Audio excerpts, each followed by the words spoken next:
कभी कभी जब हम चारों तरफ से कोशिश करने के बाद बिल्कुल निराश हो जाते हैं, नाउम्मीद हो जाते हैं, मायूस हो जाते हैं कि भाई अब हमारी कोशिश से कुछ नहीं होगा, अब तो सब भगवान भरोसे है, ईश्वर के भरोसे है, राम भरोसे है, अल्लाह के भरोसे है, अल्लाह चाहेगा तो वो कोई रास्ता पैदा कर देगा। तो बहुत आम तरीके से कहा जाता है भाई अब तो अल्लाह के भरोसे है सब।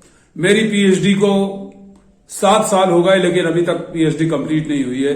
तो जब मैं तंग आ जाऊं सारी कोशिश करके, इतना टाइम और इतनी मेहनत देने के बाद, और मुझे लगे कि अभी भी नहीं हो पा रही है, तो मैं कहूं भाई अब तो मेरी पीएचडी जो है बस राम भरोसे है, अल्लाह के भरोसे है, वो चाहेगा तो हो जाएगी, वरना मुझे तो लगता नहीं इसी तरह से बीच में लटकता रहेगा पीएचडी का मसला।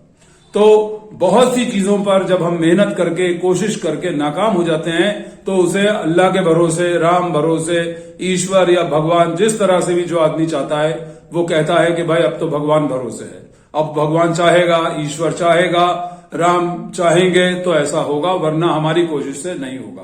तो भगवान भरोसे, इसको इंग्लिश में कहते हैं be on a wing and a prayer.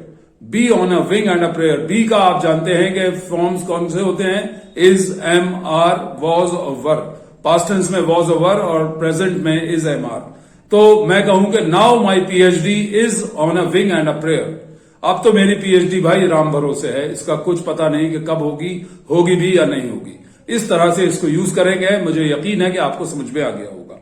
Thank you very much for watching.